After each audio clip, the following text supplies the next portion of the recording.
I think the coronavirus is a cover-up for the September 2019 crash of the repo market. He got upset because it got out. It's not supposed to get out.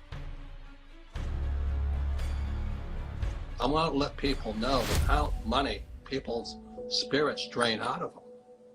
So I'll say it again, is I got my best education surfing. Every big wave surfer knows that the biggest waves come in threes.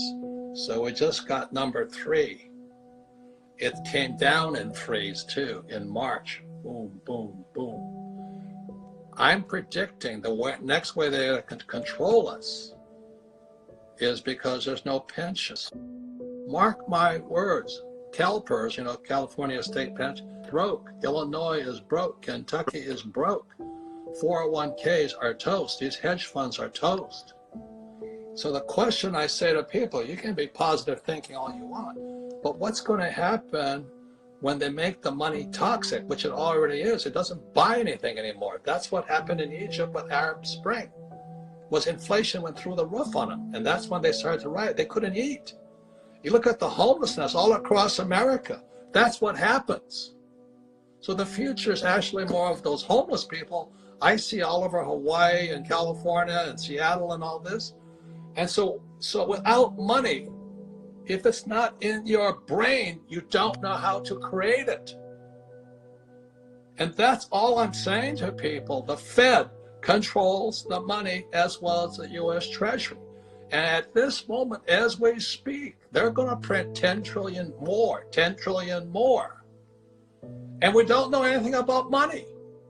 So you can be like my poor dad, great guy, positive thinker, PhD, but when they took his pension away, he turned into a pile of jelly. And that's what's going to happen. The next crisis is not Corona crisis. The next crisis is pensions. You mark my words on that. That's why the 401k was created in 1974. That's what Who Stole My Pension is about. So when I talk to all these positive thinking sons of a bitches, they're the ones who are going to turn on you when they don't have any money. That's all I'm saying. That's all I'm saying. So, oh, you worry too much, you don't know what you're talking about. And I said, well, what's going to happen when you get ill? Because, illness, most of the Corona guys are old guys who didn't take care of their health. That's the fact, Jack. I'm old, but I take care of my health. I have the money to have concierge health care. I afford the best. So I should be target market for coronavirus. Kim had it, she shook it. That was a test she took, she's fine. I had it too, shook it. But once a person takes their money away, like they did my poor dad, that's what I wrote about in Who Stole My Pension.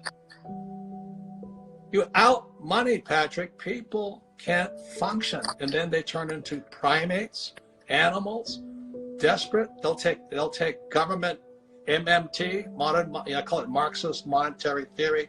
UBI, Kang was going to give everybody $1,000 because we have no financial education in our schools.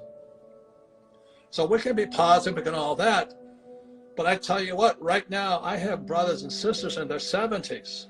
I know who is going to be their pension. It's me. So I was a dumb shit surfer. It comes in waves of threes. It happened in 2020, the peak, with 3 waves down already. It's never fallen so fast. They're printing money to stop the Hindenburg from going into the ground. They're bailing out the rich, but now they have to come up with MMT to keep the poor and the middle class from rioting and killing each other. This is not an accident, is what I'm saying. The coronavirus was just the black swan that Nazim Taleb talks about. And what is revealing is exactly as Buffett said, who's swimming naked? You and I know those hedge funds are broke. Right now, my best friend just sold his business for $1.8 billion to a hedge fund. He says, I f***ed them all because they don't know anything about real estate. They're hedge fund guys. So now their properties are crashing. Commercial real estate is crashing. Debt is going to pile to the ceiling. That's the shadow banking system. And when I talk to even my highly educated friends, they don't know what the repo market is. They don't know what commercial paper is. They don't know that Ford went from triple B to junk. They don't know. They say, oh, what's the stock market doing today? They don't know. So that's why I created the cash flow board game. I wrote Rich Dad, Poor Dad, and all this. So people have got to start teaching people. Positive thinking is stupidity. If you're broke, you've got to have something between this year and that year. You got to know assets from liabilities. You can see the balance sheets. That's all I'm saying. I've been saying it for 20-something years now. Look at the millennials. They're the biggest in-debt generation in history. Look at what we've done to our kids. How much financial education do our schools put out? Zero. Is that an accident? That's all I'm asking people to think. But all these guys who are positive, oh, I don't have to worry. You know, my personal trainer, they're unemployed. He says, yeah, but we're very successful people. I said, but you know nothing about money. So some people will get educated, 96% won't. That's the odds. There's a difference between money and long-term wealth. Look, I don't know if you know this, but I don't have a financial planner. I have a private office. I have a team of advisors, of accountants, attorneys, bookkeepers, and all this. I run as a business. This Corona crisis, whatever it is making me a very rich man. I have millions of dollars of gold and silver. I'm completely out of the stock market. I don't need a pension. That was my plan. It wasn't a mistake. Lesson number one in Rich Dad, Poor Dad, the rich don't work for money. And the average person says, yeah, I read Rich Dad, Poor Dad. I got a lot out of it. I said, you got lesson one. And the reason lesson one is important is because 1971, Nixon took the dollar off the gold standard and it became fake. And so people are so desperate today. Cash, you know, money, whatever they call it today, is like intravenous. It's a drug. Money is a drug. They just stick it in my veins, baby. Stick it in my veins so I can feel good for today. Let me pay my bills. Let me pay my mortgage. That's what they are today. You know that? I know that. You take that money away, what has happened all over the world, like in Argentina, Zimbabwe, Venezuela, they're going to riot. I love Australia. The Aussie dollar dropped from 80 to 55 cents. I say that average person, where's Australia? That's how stupid Americans are. That's how stupid they are. Highly educated, stupid people like my poor dad. So that's why I do what I do. And millions right now, you know it and I knew it, are being wiped out as we speak. As Buffett said, people are swimming naked.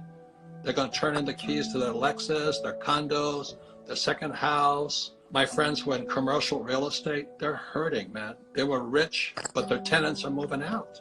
Retail, restaurants. And I don't think that was a mistake. I think the coronavirus is a cover-up for the September 2019 crash of the repo market. And it's in who stole my pension. And the average person I'm talking to right now, they don't know what the repo market is. They don't know the shadow banking system. They don't know commercial paper. They don't know any of that. That's the problem. You can see me on CNN. In January 2008, I'm telling Wolf Blitzer, Lehman is going down. And he got upset because it got out. It's not supposed to get out. Just like the coronavirus out of Wuhan was not supposed to get out, supposedly. But once it got out, they never invited me back. So go to richdad.com and look up CNN, Wolf Blitzer. I'm calling it 6, 7, 8 months early. If people had got out, they would have lost everything. I got out way back here in Vietnam. I saw the light in Vietnam. I said, why am I killing people here? Why am I killing them? What did they ever do to me? You know, a drone pilot just sits back in Langley, Virginia, and fires his rocket or drops whatever they do today.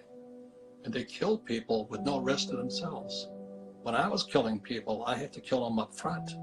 They could kill me too.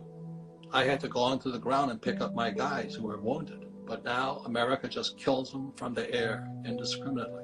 That's why I do and I say what I do. I have all of these artifacts. This is an artifact. It's in 50 languages. They take me out, it's still out there. My board game, it's an artifact. They can take me out, it's still out there. That's what I learned from Buckminster Fuller. I don't have financial planners because they work for Wall Street. Nothing wrong with them, but I don't need them. I don't need Wall Street to make money. I have millions in gold and silver stored outside the country. You know why? Because if I have to run, I'm running. I'll leave it all behind. I went to Vietnam twice. If I was scared, I wouldn't have gone like these pussies who stayed behind and spit on me when I came back, who became school teachers, professors, lawyers. You know, I went to court in New York and the judge said, I don't like you and I don't like Donald Trump. Those are the people that are afraid. I lost the case because she didn't like Donald Trump and she didn't like me. She ruled against me just on that principle. That's the left, as you know. And I don't take sides, right or left, that's genocide. But let me tell you something. If you've ever surfed, the biggest wave I ever surfed was 16 feet. The reason I surfed the 16-footer, because that was it. There was one coming behind of it. I still remember that day. I cut school, a high school student. I went out and I was going, holy mackerel. So I'm trying for the smaller waves. And I go out and I go, and somebody yells, outside. Outside means there's this wave coming. So I decided to take the smaller one at 16 feet. I never went out again. You know why? Because fear taught me something important. You're not good enough yet. You haven't practiced enough yet.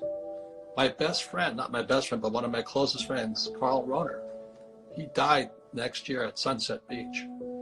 Big wave surfing is not for pussies. We manifest our fear and we focus it in different ways. The real cowards are the ones that walk around me on the street and look at me like I don't have a mask on. That's the coward. It's the coward that's going to say, well, where's my check from the government? Or where's my retirement? That's the coward. Fear is false evidence. We all have it. It's what do you do with it?